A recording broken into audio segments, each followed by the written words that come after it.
today, and I rise today for the first Westminster Hall debate in my name to speak on an important issue in my constituency, the Renewable Obligation Certificate scheme and the future of our biomass-fuelled power station that is supported by it. An important issue, although I must confess that for my first Westminster Hall debate, I rather hope for something more glamorous than the burning of chicken litter. But in my constituency of South West Norfolk, Thetford Power Station is Europe's largest poultry litter-fuelled power station, which has been successfully generating green energy for over 20 years. Being a proud Thetfordian, I can remember the power station being built back in 1999. I remember local people were concerned about the possible noise and, of course, the smell and traffic concerns. But I must say those concerns are long gone, and the site is now a proud feature on the landscape, and it is important to our local economy. It produces homegrown electricity, contributing to our energy security, and the operation is crucial to the local farming community across East Anglia. Currently, there are 54 biomass sites across the UK.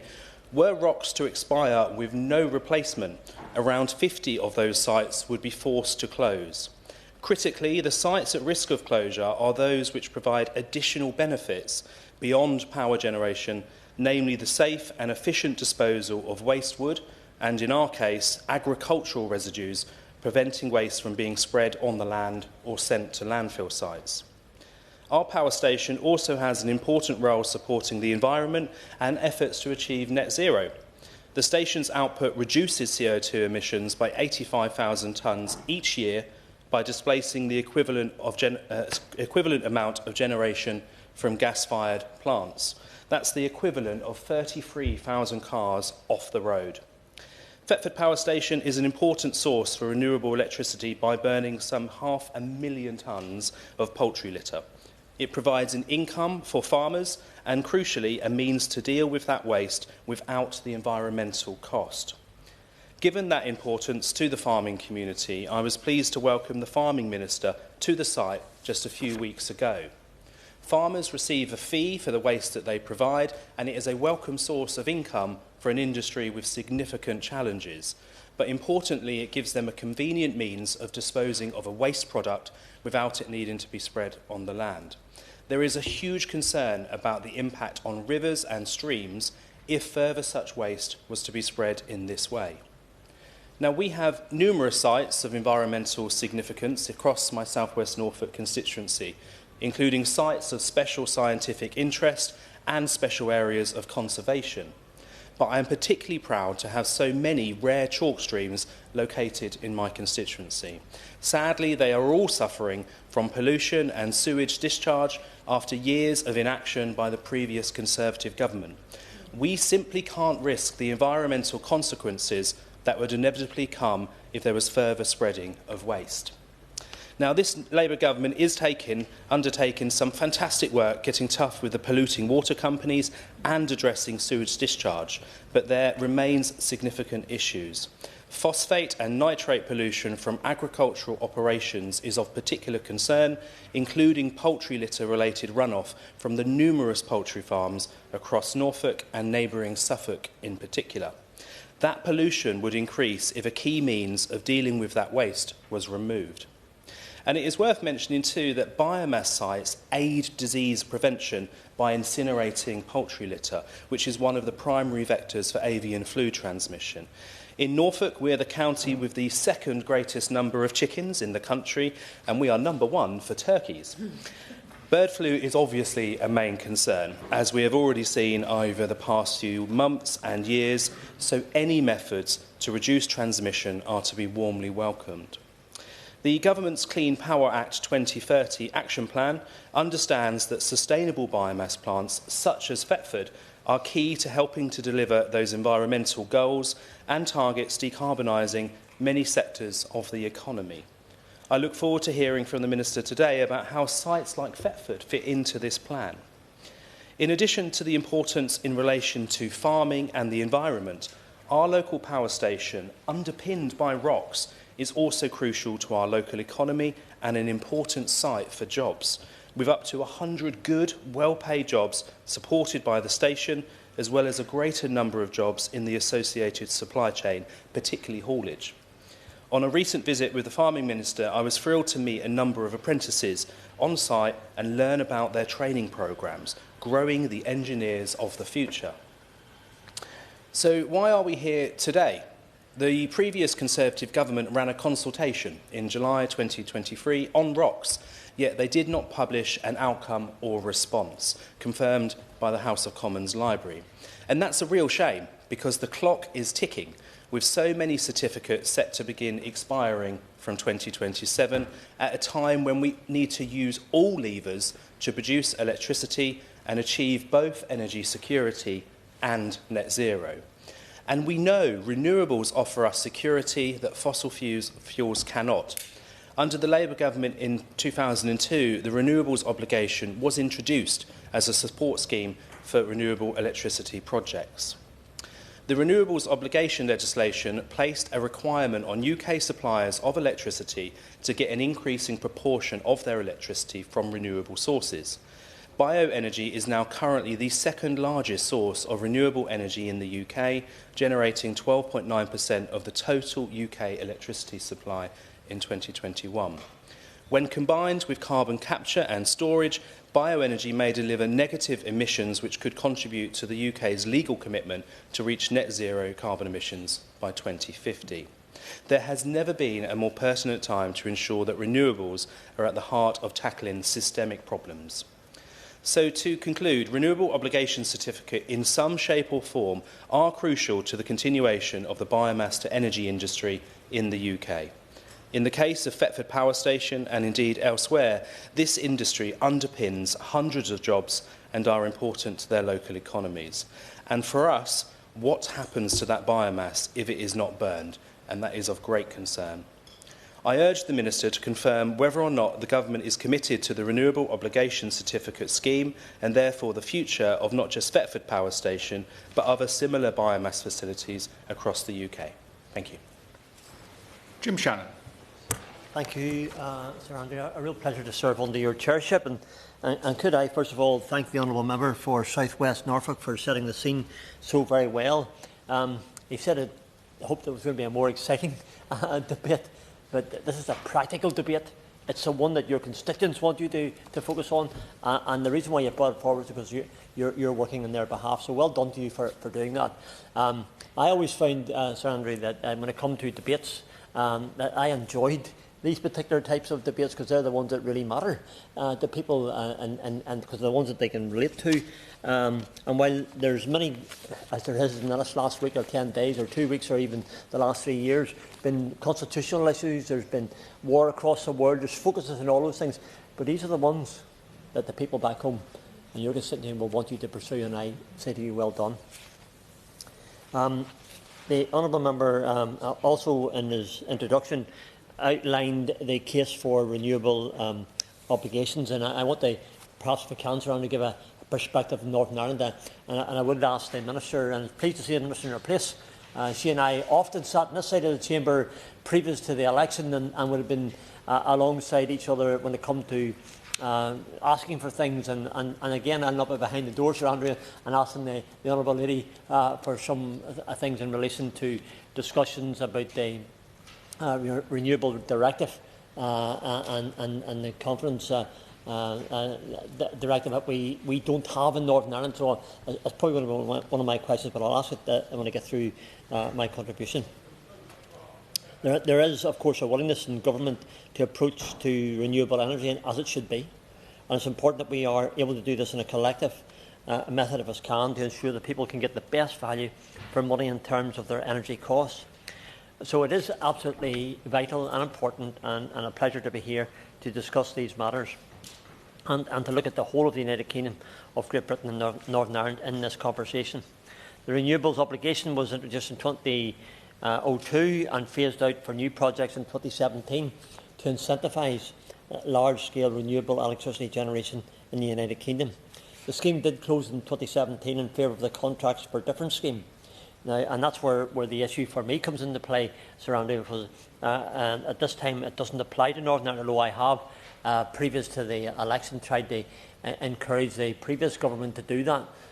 So my question will be to the Minister, please, if you don't mind, would the Minister initiate some conversations with the relevant Minister? I think it's Gordon Lyons, and the Minister in Northern Ireland, just to see how we can progress the contracts for different schemes and ensure that Northern Ireland, where it is a devolved matter, but to see how we can work together to try and get it over the line. There is some work for us to do here at Westminster, so it would be helpful if we could do that, please. So I've worked closely alongside colleagues in the past in relation to this issue and hope to do so in the future with the inspiration and the help of the Minister in particular, as it's important that Northern Ireland has the same opportunities as the rest of the United Kingdom in relation to renewable energy. Renewable energy is a path that we must pursue, and there does need to be targets to achieve, and the Honourable Member for South West Norfolk outlined that as well. Policy direction for Northern Ireland is important, Sir Andrew, and there have been movements to ensure that companies can partake in renewable energy incentives. Agencies like InvestNI, DERA, the Agricultural Department, local councils, my own, but will have some smaller grants and loans which can be applied for. But I believe it is important to note that these are not on the same scale as the Renewables Obligation Scheme. If we had that in place, I would have to say, Sir Andrew, we would be in a much better position. My constituency of Strangford does have a sustainable, I believe, and an important poultry sector. Indeed, all my life, I can remember there's been poultry houses the whole way down the Irish Peninsula where I live, and indeed around Newton Ards town as well. And the Honourable Member in his introduction has, I believe, focused on a project that could play a part for poultry farmers in Northern Ireland. So, to be fair, in Northern Ireland at this moment in time, avian flu has cast its shadow once again all across Northern Ireland, every part of Northern Ireland. There's a shutdown, no movement of poultry, and poultry farms have to keep all their birds indoors as a result of the scare that we have. And it's the right thing to do, by the way. But I think at the same time, if we're going to look beyond the avian flu crisis that we have in Northern Ireland, which is fairly acute, then we have to look at the Honourable Gentleman's idea of some project that we could have in Northern Ireland. It has been discussed in the past, but never really ever got anywhere. So maybe it's time to initiate that and encourage the Department for Economy to do a wee bit more. In 2023, the Department for Economy consulted a new energy strategy action plan, but nothing formal has been introduced out of that. I know the Assembly is only up and running again, and it's good that it is, but it's time to focus on some of these more renewables obligation scheme. Also, they focus upon the green energy and the potential that we can do in moving forward. Our renewables projects relied on funding and schemes in order to succeed, and I do find it very disheartening, Sir Andrew, if I can say this, that Northern Ireland has not been able to adopt a new scheme since the closure of the prior initiative. We do need an emphasis and a real need for the Minister back home and for the Department back home to coordinate their strategy and way forward with the Minister here. Would my honourable friend allow me to intervene? Absolutely, yeah. Thank you very much for allowing me to intervene, and thank you very much, Chair. I wonder if my honourable friend would consider the fact that in rural Britain, rural Scotland in particular, the price per kilowatt of heating your house is about 24p. If you're on mains gas in a city, it's about 6p. So you're paying 4 times as much to heat your house using renewable electricity than you are using mains gas. The Renewable Obligation Certificate is a very important part of this. Basically, rural Britain is getting absolutely stuffed on the cost of energy, and all we can do to help those people is important. Would you agree with me on that? Thank you. I certainly would, and I thank the Honourable Gentleman for his intervention. I represent a rural constituency in Strangford. Most of Northern Ireland is probably rural, although there's large population groups in the major towns across the whole of the province. But when we look at the price of energy, us in Northern Ireland, where incidentally oil is at its highest it's been for some time. I know they are saying in the news this morning it's going to drop in price, but 68% of households in Northern Ireland have oil as their major source of energy, of heating, of cooking. and it does mean that when the oil prices rise, that energy prices in Northern Ireland, as a similar I suspect to the Honourable Gentleman's constituency, means that we're under a bit more pressure than most. It's always understood that energy has devolved in Northern Ireland, and this does differ to the likes of Scotland, but as an integral part of this United Kingdom, there must be greater discussion between Westminster and the Northern Ireland Assembly to ensure we're able to contribute to our net zero 2050 goals as well. We wish to have that. And I'm minded, with the Honourable Member's intervention, of the CGen tidal wave project, which is about 20, maybe 25 years ago in my constituency. But they were trying to harness the tidal flows in the Narrows at Portaferry and Strangford. At that time, it just wasn't sustainable for the price of energy, but today it would be. So there are many projects which we could look towards when it comes to the contracts for differences. To conclude, if I can, Sir Andrew, I look forward to working with colleagues in the future in order to find a way forward, to find a way that we can all benefit from. The world is progressing, and climate change is a huge issue of major importance to so many. The Honourable Gentleman's project that he has referred to, which is really critically important for his constituency, is one that could be mirrored or replicated across this great United Kingdom. Ensuring we have a replacement strategy we can take advantage of as a positive step forward in achieving our goals. I look very much forward to the Minister for her contribution and her commitment as well, through further discussion and through integration and working better together, that Northern Ireland will not be left behind. Sir Andrew, thank you so much. Grateful to the Honourable Member for Strangford for the accolade. Maybe he knows something that I do not. Lee Ingham.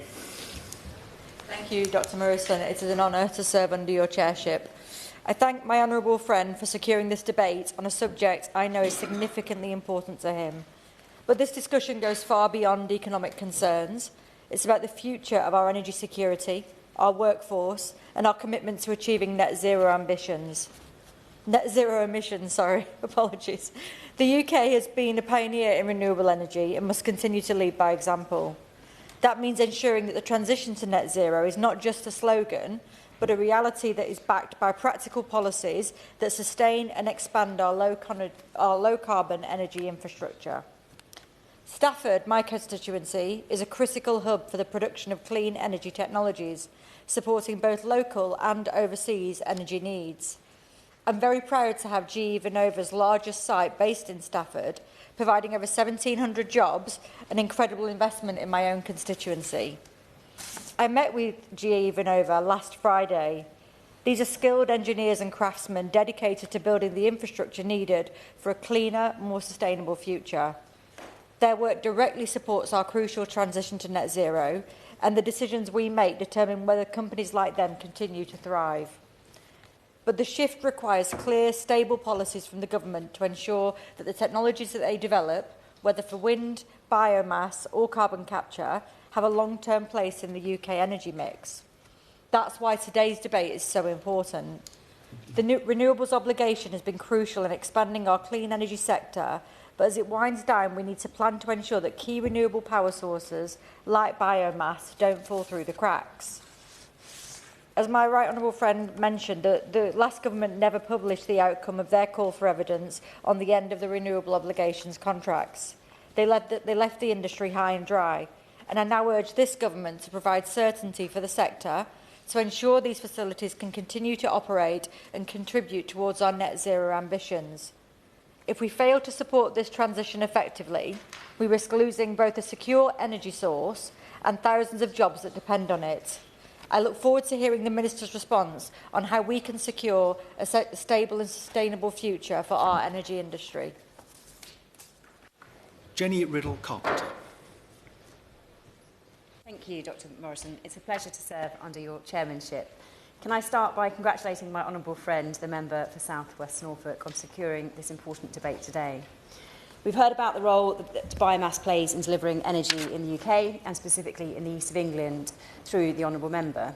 I won't repeat that in my contribution today, but I want to emphasise the valuable role that biomass energy production plays in the UK's poultry and agricultural sectors, particularly that from the perspective of my constituency of Suffolk Coastal. Biomass energy production not only helps to support farms and our food security, but it crucially plays an important role in our environmental protection, helping to manage farm waste, preventing the spread of avian diseases and preventing toxic pollution from entering our rivers. In Suffolk Coastal, our rivers are the jewel in our crown. If biomass energy production were to cease, poultry litter would otherwise be sent to landfill or spread on the land. Now, if it spreads on the land, then it causes significant nitrogen runoff into the local fragile waterways. This is already happening across the country and is responsible for much of the pollution in our rivers today. In the River Deben, phosphates and nitrates are already a cause for real concern for our rivers' water quality, and these nitrates emanate largely from agricultural runoff. Now, if you reduce nitrogen, you'll reduce the impact of eutrophication, visible each summer in the excess of algae growth like duckweed. So whilst biomass energy production doesn't just play a role in the UK's energy creation and helping to prevent avian diseases, it plays a really critical role in improving the water quality in our rivers. Now, we know that biomass operations rely on the ROC scheme, which starts expiring in 2027. So it is critical that we support the continuation of biomass energy production to ensure that we not only deliver on our net zero ambitions, but we also continue to support water quality improvement in our rivers in Suffolk by tackling nitrate runoff. Thank you very much.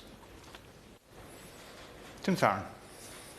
Thank you, Dr Morrison. It is a great pleasure to serve under your guidance this afternoon, and it's a great pleasure also to follow 4 excellent speeches in this important debate. I want to pay particular tribute to the member for South West Norfolk for his excellent contribution and for securing this very important debate.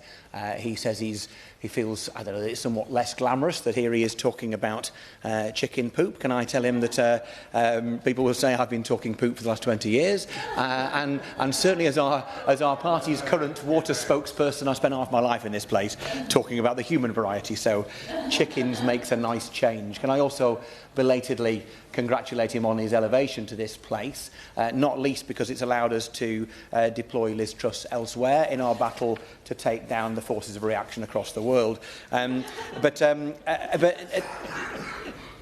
Renewable Obligation Certificate scheme, we're right to think about what happens next. Obviously, it is the scheme that's been phased out by the current government, with contracts for different scheme being its principal successor. I am proud, for what it's worth, that the role that the Liberal Democrats played in coalition in trying to move on to a better scheme.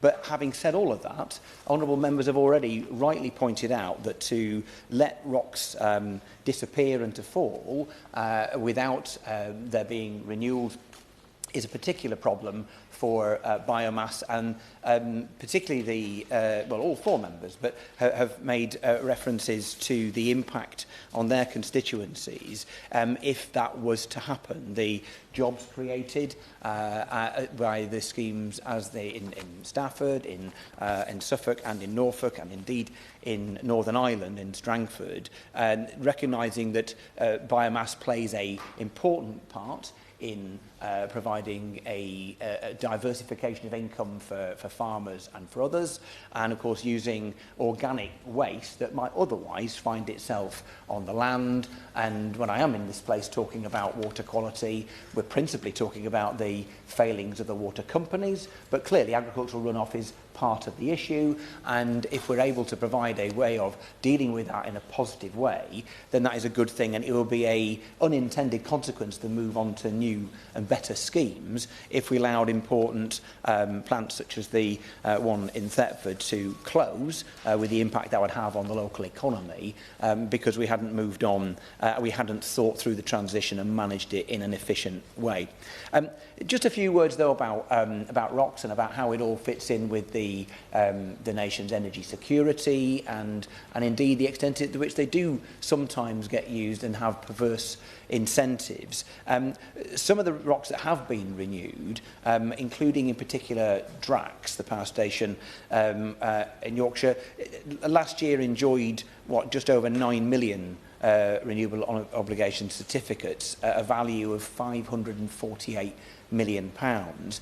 The source of the material burned in at that site includes burning imported biomass, and that's often wood pellets, mostly from America and Canada, imported to the UK. Now, Drax has previously admitted that some of this wood is from primary or old-growth forests, forests of ancient and incalculable value for biodiversity and beauty, and vital in the fight against climate change if they were indeed not felled. The new contract, I'm pleased to say, states that 100% of those pellets must be sustainably sourced, which is something, but it's not organic waste. It is still something not very sustainable about wood imported across the oceans and then burnt. And we want to ensure that we invest in renewable power so that we find that 90% of the UK's electricity is generated from renewables by the end of this decade. To do that, we will need to call in all of our available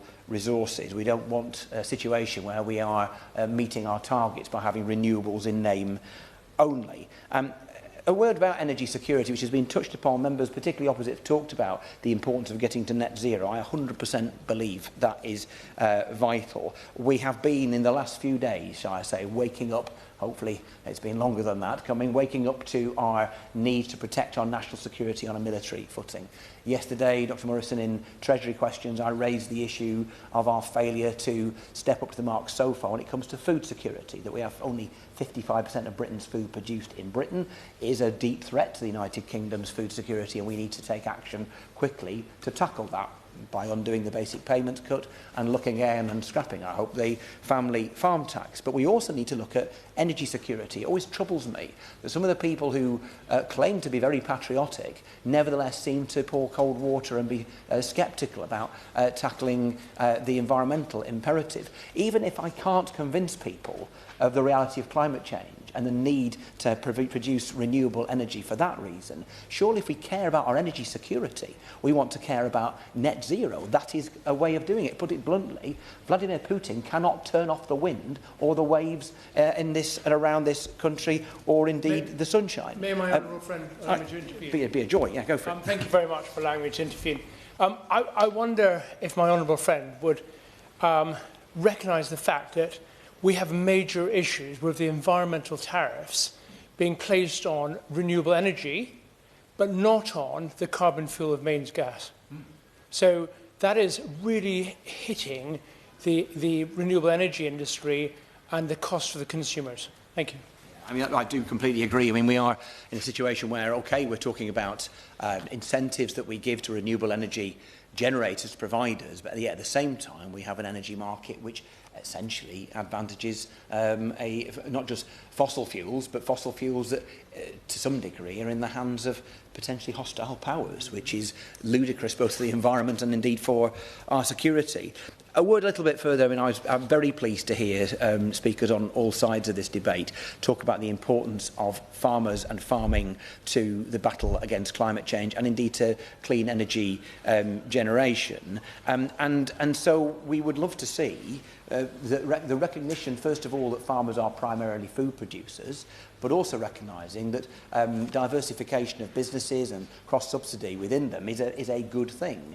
And so it is right that farmers should be incentivised and encouraged to be able to use their land, so long as it is not displacing good quality agricultural land, for example, by solar panels on buildings and on land which is not good for food production. I want to just draw your attention, Dr Morrison, to the site that is in my own community near Barrow, which now Barrow is not in my constituency, but next door in in the Westminster Council area, where the council, on an unproductive former technically agricultural land, now has a solar farm with full support of the local farming communities. Let's look at the ways in which we can support farmers to do that. Not least, I mean, I live in a very wet part of the United Kingdom with 1,500 farms within it. Pretty much every farmer has got fast-flowing becks and rivers through their land. Why are we not moving towards ensuring that they have incentives to build small but nevertheless powerful hydro schemes on their land? Great for the environment, great for the local economy, great for making sure that farmers can continue farming. I'm also bound to, as I sound like a broken record talking about this regularly, it continues to astound me that the United Kingdom, with a higher tidal range than any country on planet Earth apart from Canada, does next to nothing with its tidal power, the latent tidal power around our islands. I want to encourage the Minister to make sure that we come up with schemes which reward that too. Might I also just say a word about grid capacity, because a huge barrier to any progress with this, or indeed schemes that might follow, is the fact that 75% of energy sector insiders find timely grid connections to be the biggest single obstacle to growing renewable energy in the UK. And to give us a sense of the size of the queue, there are £200 billion worth of projects waiting to be connected to the national grid, delaying all the benefits that would come with them. So we would seek to expand the grid network and unlock these billions of pounds of renewable energy projects through a land and sea use framework that has statutory weight in the infrastructure and planning bill. This will help us to balance the many competing demands on our land and the competing priorities for security and self-sufficiency that I mentioned earlier. And those priorities, of course, would also include local communities' experiences, which are important to understand when we're trying to tackle the climate imperative. It is no good building huge energy infrastructure near communities if there's no clear, tangible benefit to those communities. For example, customers in communities local to these projects should receive their energy at a discounted rate. So if we're going to build renewable energy schemes on the River Kent or on the River Crake, then it's the people of Kendal, Staveley and Windermere, the people of Coniston should be benefiting from those schemes at least to a degree. We'd also want to empower local authorities to develop local renewable electricity generation and storage strategies, because as local authorities we will be best placed to understand where are the most appropriate and indeed least appropriate places to place them. But just returning in conclusion to the issues raised by the Honourable Member for South West Norfolk, it's important to recognise that ROCs have played a significant part in the transition from fossil fuels to new and renewable forms of energy, recognising that the impact of those renewable obligation certificates have made a big impact to his constituency in creating important jobs and also ensuring that farmers have additional sources of income and helping to be part of a range of actions, a range of a kind of arsenal really in tackling water pollution.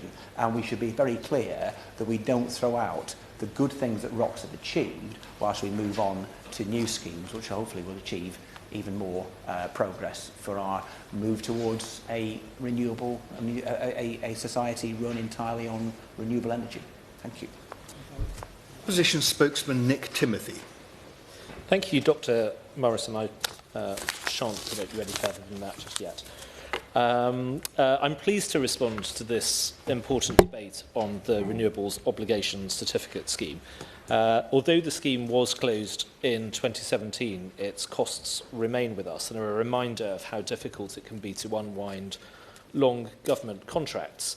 And I congratulate my neighbour, the member for South West Norfolk, for securing this debate, I believe his first in Westminster Hall.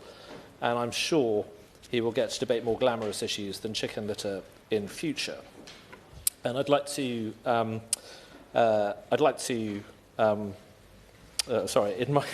my own constituency of West Suffolk, like South West Norfolk, we have chicken farmers grappling with many of the issues raised by members in this debate, including avian flu, as the Honourable Member for Strangford mentioned. And I'd like to echo what the Honourable Member for Inverness, Skye and West Rossshire said about the cost of energy in rural areas, which is something that is very often overlooked. And I won't join the commentary offered about the Honourable Gentleman's predecessor, which was offered by the Right Honourable Member for Westmoreland and Lonsdale. I think I did plenty of that in the Daily Telegraph when I was not yet a Member of Parliament. But I will say it's a pleasure that Suffolk and East Anglia are so well represented in the debate today. We must always be very careful when considering how public money is spent, especially when it comes to subsidies.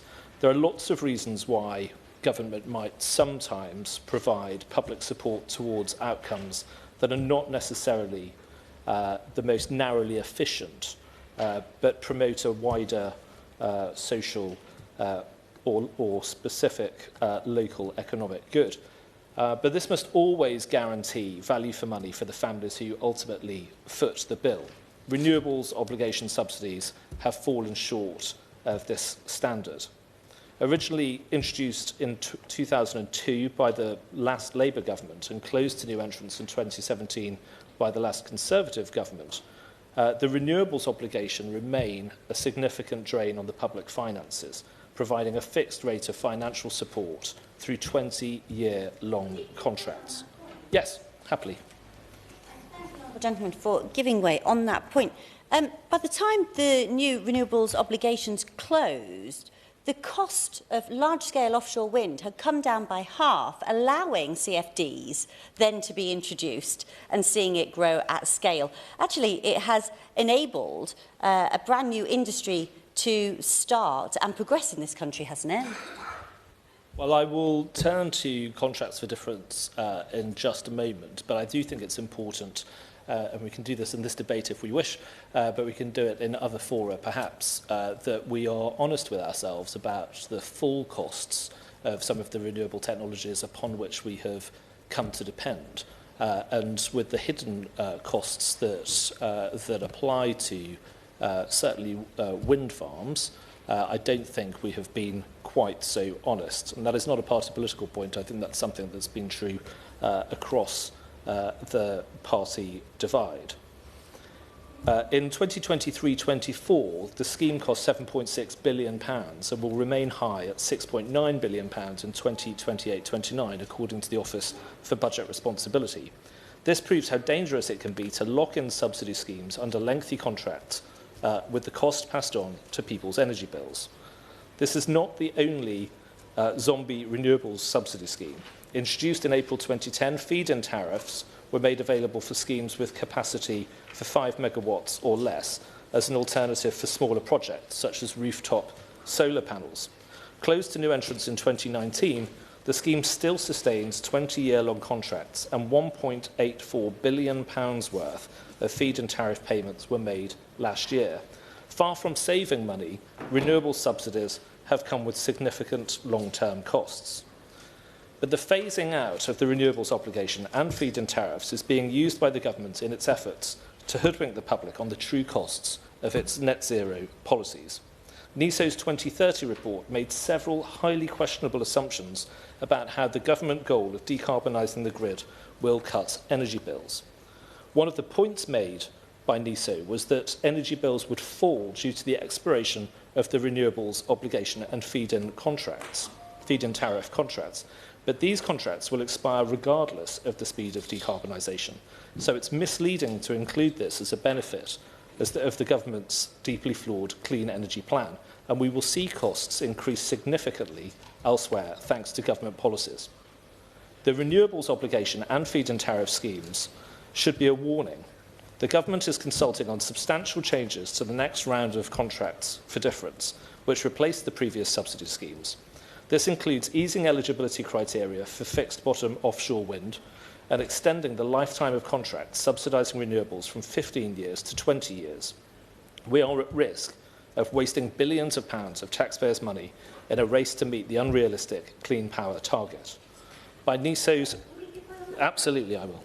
It is. I thank him for being very generous, and it is very interesting what he's saying. I'm just not entirely clear where he's heading to with this. Is this a shift in Conservative policy when it comes to green industry and a renewables industry that they have previously championed, or is this just an attack on Labour's plans because he doesn't like them? Well, I would never suggest that the Honourable Lady has tracked everything I've written through my career, but I've been making these arguments for a number of years. But the point that my honourable friend, my right honourable friend, the Leader of the Opposition, has made is that actually one of the things that my party and government did not get right was to set big, ambitious goals on things like energy policy without having a clear enough plan to deliver those. And my concern, and the concern of the Conservative front bench, is that this government is not only making a similar mistake, it's actually making a graver mistake because of the speed and the unilateralism of its policies on energy. I can see her smiling, and I hope that's in approval of what I said. I certainly will. I certainly will.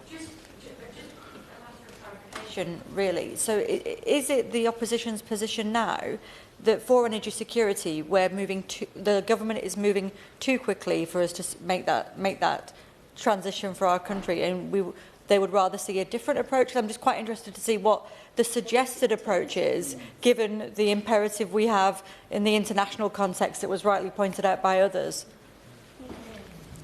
It's absolutely our position that the Energy Secretary is trying to move too quickly. The plan to decarbonise the grid by 2030 is deemed by many experts to be unrealistic. It's predicated on a report produced by NISO, which itself says that the plan will lead to higher bills. And it also is predicated on calculations based on the carbon price increasing to £147 per tonne. And when we hear from the Minister later, it would be very interesting to know whether it is the government's policy to make sure that Britain's carbon price should remain lower than the European carbon price for the duration of this Parliament, because the Secretary of State has so far refused to do that. And on the question of security, on things like offshore wind farms, the government is in such a rush to do this. It is sourcing those turbines from China, and there are big questions about whether the technology inside those turbines will continue to be controlled by the Chinese. We're having a debate right now about security and the threats presented by Russia. We could equally be talking about the same kinds of threats from China and how our dependence on technologies produced by China and energy that's developed, that's generated using those technologies, leave us exposed to Chinese influence. I think I was saying that by NISO's own admission, unprecedented volumes of clean energy infrastructure projects, this is a quote, are needed to meet the government's energy ambitions. As long as policy races ahead of technology, costs will inevitably increase for taxpayers and consumers. And this is before we even consider the consequences of the Climate Change Committee's 7th carbon budget. They've recommended a limit on the UK's greenhouse gas emissions of 535 million tonnes of carbon dioxide emitted, representing an 87% reduction by 2040 compared with 1990s levels. This is an ambitious goal, but it is one the committee's own data shows will come at a net cost of £319 billion over the next 15 years. And if we're to debate this, the government should be honest and open about that fact. No government has ever rejected a carbon budget, and the Energy Secretary has refused to come to the House so far to make a statement on the publication of that budget. So when the Minister speaks, perhaps she can tell us whether or not the government intends to accept the carbon budget in full. The Climate Change Committee believes we will need a 6-fold increase in offshore wind power, a doubling of onshore wind power, and a 5-fold increase in solar panels by 2040. To accelerate the growth of renewables at such a pace would require a huge increase in public subsidy. So I take this opportunity today to ask the Minister how the government intends to address these climate and energy goals. Can the government rule out increasing public subsidy under contracts for difference of any kind to reach these goals? By how much will public spending have to rise as a result? By how much will bills have to rise? Can the Minister guarantee that Britain will continue to have a lower carbon price than Europe? And can she still guarantee that energy policies will be £300 lower by the end of this Parliament, as her party promised in opposition? There are so many questions left unanswered and only silence so far from the Energy Secretary. This is not because the government doesn't understand the scale of the challenge it has set itself. The Energy Secretary understands it all too well, but he will not admit publicly what his ideological attachment to net zero and his net zero policies mean for us all. It is nothing less than a revolution in how we live our lives and the massive expansion of public spending for a system of energy that is less reliable and more expensive in generating power. We need complete clarity so the mistakes of the renewable obligation are not repeated. Failure to do so will leave us poorer and exposed to risk and instability in the world. Minister. Hey. Thank you, Dr. Murison. A pleasure to see you in the chair, as always. I want to start by thanking my honourable friend, the member for South West Norfolk, for securing this important debate today. I think it's a marker of an MP that is going to achieve things for their constituents, that they show persistence and perhaps an imaginative approach in terms of lobbying on issues that were important to their constituents. So the fact that he has already had the farming minister down to visit the site, and having dealt with one government department, he's now secured this, his first Westminster Hall debate, by getting a 90-minute debate in Parliament as well, is a sign of somebody that I know is going to be persistent in all the right ways. And I pay tribute to him for that. I will, if I can just deal with some of the contributions that were raised before I address the more sort of general issues. I do think some of the issues that were raised today are the responsibility of DEFRA, as was said by the farming minister coming down.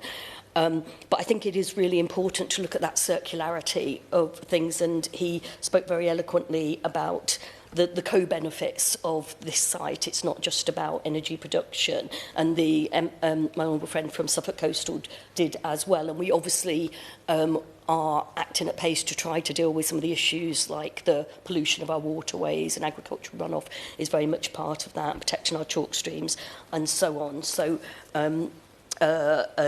while it's not a matter for me directly, that is very much, when we're looking at energy projects, we're always looking at the co-benefits too. The honourable member from Inverness, Skye and West Rush here, we have had a number of debates on this issue. I know when I was Shadow Minister, I replied to a debate. I'm sure the honourable member for Strangford was there, because he just always is. But that was from one of his Lib Dem colleagues on energy prices or consumer energy prices in the Highlands and Islands, and points were made there about the difference in pricing and how expensive it can be to heat homes there. And I'm pretty sure that the Energy Minister has replied to debates since we got into government on similar issues, but he does raise a valid point on that. In terms of the honourable member for Strangford, I can give him an assurance that, you know, this is very much, he's raised this issue about CFD regime before. The Lords Minister from Desnes met with his Northern Ireland counterpart before Christmas to discuss this, and I'm told that dialogue continues. He'd also, I'm sure, be pleased to know that the Energy Minister will be in Belfast tomorrow, and we have this interministerial group that moves around, from the devolved administrations, meet together, and I was discussing the agenda with him last week, and Dara, we're very much involved in those discussions. So I can assure you we're not ignoring Northern Ireland. It's very much on our radar. Yeah. Minister, not for 1 second that I think you were ignoring Northern Ireland. That never was the case. It's just to ensure that the relationship we have within this great United Kingdom of Great Britain, that Northern Ireland plays a very clear part. The Minister did say to me, and I was aware of him coming to Northern Ireland tomorrow, and that he has those regular discussions with the regional administration, which tells me that's why we're better to be part of this great United Kingdom of Great Britain and Northern Ireland. Always better together. Yeah, the honourable member, I should have known that he would be on top of it and would be aware of what was going on in terms of the Energy Minister visiting. But I think it is really important to have that continual dialogue, and it's really important that he comes along to debates like this to make sure that the Northern Ireland voice is heard. In terms of what the Lib Dem spokesman had to say, I don't want to go too off-piste from the subject of this debate, but yes, I'm an MP from Bristol, 7 estuaries, 7 barrage, 7 tidal lagoons or whatever, very much on my radar. I did go up to Orkneys last summer to look at what they're doing at harnessing wave energy, really interesting there. Grid capacity, I hope that he will be aware that as part of, we absolutely know that in terms of our ambition for clean power by 2030, but also that wider industrial decarbonisation, grid capacity is a real issue. The Secretary of State likes to talk about the 4 horsemen that are standing in the way of us getting there, and grid is very much one of them. We have brought in Chris Stark, who's former CEO of the Committee on Climate Change, to head up mission control on that, and he is working on a daily basis as to how we can unblock and accelerate projects within the grid. Talking about farmers, just on the final point, I absolutely agree with him about giving farmers support to be able to diversify, and energy from waste or anaerobic digestion, things like that is part of that. I did meet with 2 of the DEFRA ministers I want to say earlier this week, might have been last week. It all becomes a little bit of a blur, but constant conversation with them about how we can work together on that. And our local power plan, which will be part of GB Energy, hopefully there will be pots of money available for some of these community projects in rural areas and possibly on farms that he's talked about. I would also say on the grid capacity, my honourable friend from Stafford, as I understand it, the company that she mentioned, GE Vernova, are doing very innovative things in terms of grid solutions. And it is that sort of high-tech new approach that we need if we're to be able to solve some of these problems that we've talked about. So congratulate her for speaking up on behalf of company in her constituency. So to turn, not before time, Dr. Morrison, to the actual debate, the experience of recent years has reinforced what we already knew, that we cannot rely on fossil fuels. We need clean power to reduce vulnerability to volatile global fossil fuel markets. We need clean power to give us energy security and to reduce the cost of energy. And we need clean power to tackle the climate crisis. And that is why one of the Prime Minister's 5 missions is to make Britain a clean energy superpower by delivering clean power by 2030 and accelerating to net zero. Electricity generated by renewables and nuclear power will be the backbone of a clean electricity system by 2030. And I do think, I've told the honourable member from the opposition before how disappointed I am with the opposition's U-turn on this issue. And it seems to me, you know, I understand now the position, where they're coming from. I understand that there has been a change from the stance that they adopted in government, but I haven't heard from him what the answer is in terms of our future energy security. What is the answer in terms of dealing with the global fossil fuel markets? What is the answer to tackling the climate crisis? What is the answer to bringing down bills in the long term? And oh, yes. Thank you very much, Minister.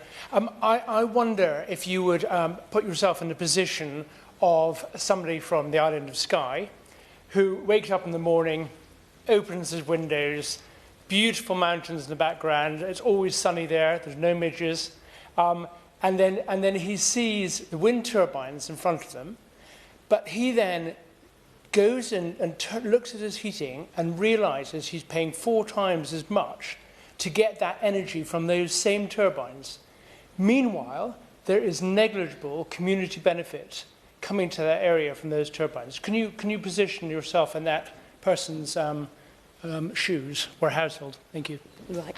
Well, as I said to the honourable member, this is an issue that has been debated a number of times here. It's not really the subject of today's debate, but nice try for trying to get it in there. He may want to secure his own Westminster Hall or a German debate on it. But as I said, it is very much on our radar that we need to look at the fairness within the system. We need to make sure that energy is affordable for everybody. We need to make sure that there's community benefits as we roll out the clean power. And all those issues are being talked about in the department on a daily basis. Before I move on from the opposition spokesperson, I would say in terms of carbon budget 7, the reason the urgent question wasn't granted is because there is a process in terms of the government responding to the analysis that is given to us from carbon budgets, and we will be following that process. The thing that we have to deal with first, though, is the carbon budget delivery plan. So before looking to CB7, we've got to look at how we actually meet the obligations that are contained in current carbon budgets. And the fact is that the previous government was taken to court because its plan was not deemed adequate. And then it presented another plan, and the courts again found that it wasn't adequate. So we now have a deadline for the courts to produce our carbon budget delivery plan this year to show that we are back on track. So that is very much our first priority, and I'm sure that once that is published that we will be debating that, and then we'll be debating carbon budget 7 as well, but we have to sort of show that we're back on track before we start looking into the future.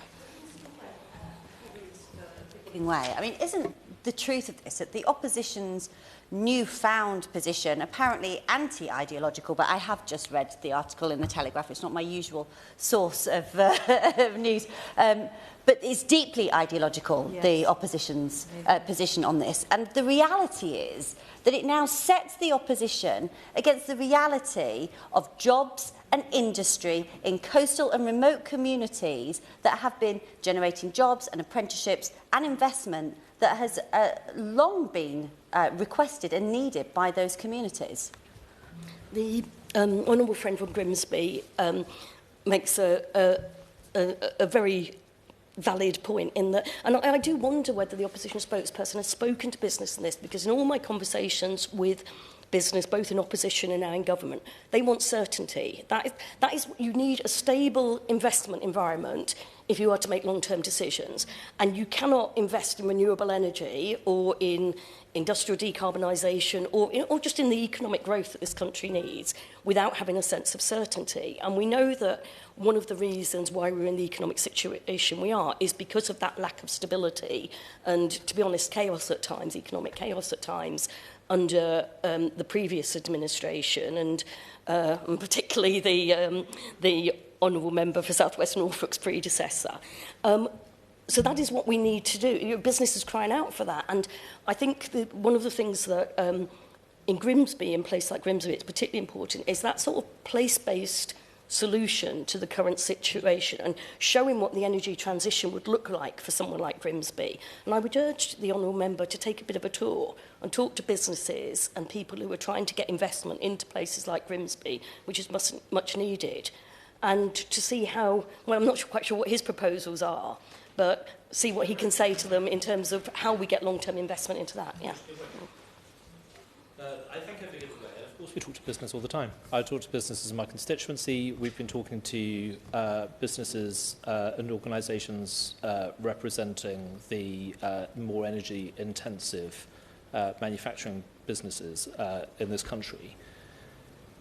They are quite clear that energy costs have been too high, partly because of issues like high carbon prices. They are very concerned about the prospect of a carbon price that will rise under this government.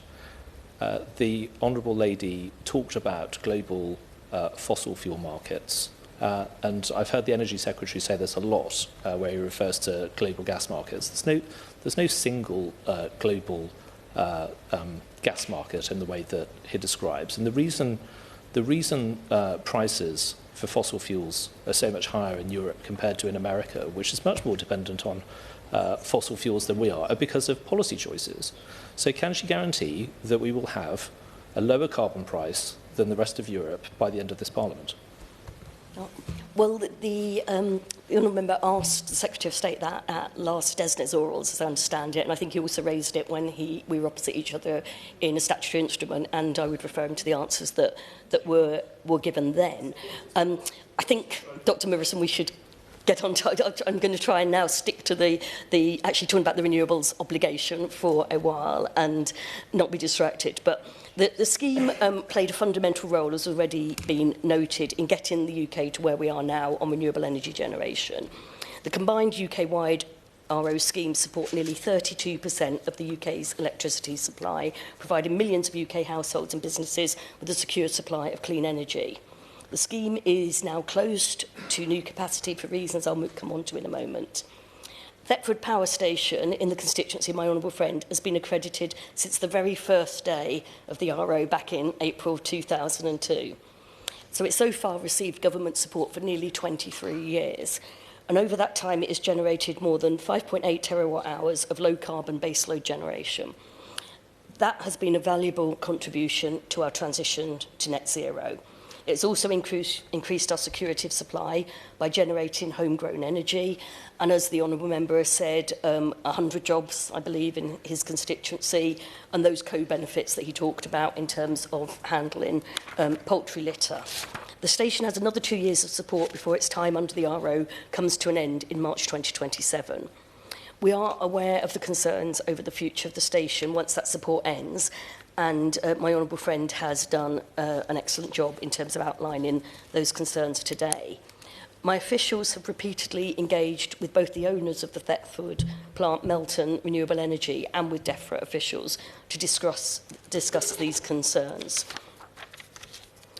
To explain the overall context, as I've said, the RO has done sterling service in bringing forward the successful large-scale renewable energy sector that we see in the UK today, and that has paved the way, as the Honourable Member for Grimsby said, for the reductions in costs that we've seen over the last few years under the Contracts for Differences scheme. But its time has passed. The energy landscape has evolved since the scheme was launched in 2002, and it no longer provides the correct market incentives or value for money that the transition to clean power requires. The RO was designed to support renewable energy generating stations during the early stages of development and generation and to allow the high capital costs to be recovered. For that reason, RO support is often significantly higher than that provided under successor policies like Contracts for Differences. And we do always have to bear in mind it is consumers who pay for this scheme through their electricity bills, and delivering value for money for them is essential. So for that reason, we do not plan to extend RO support. As I said, support under the RO for the early adopters like Thetford Power Station lasts for 25 years. Stations that were accredited later in the RO's life receive support for up to 20 years. All support will come to an end in March 2037 when the last assets fall off the scheme and the RO finally closes. So Thetford, I'm very aware, has 2 years to run. The limits on the length of support were imposed to balance the need to provide investors with long-term certainty, which is so important, so for 25 and then 20 years, but to balance that with the impact on consumers.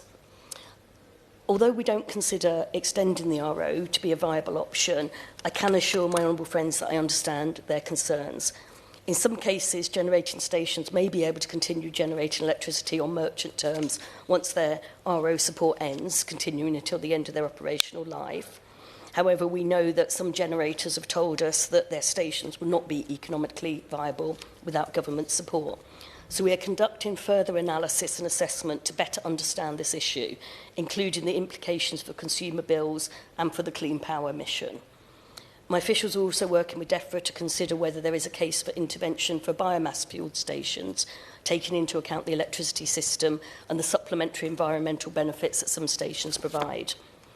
This is in addition to the robust value for money assessments we undertake to ensure any possible support is in the interests of bill payers.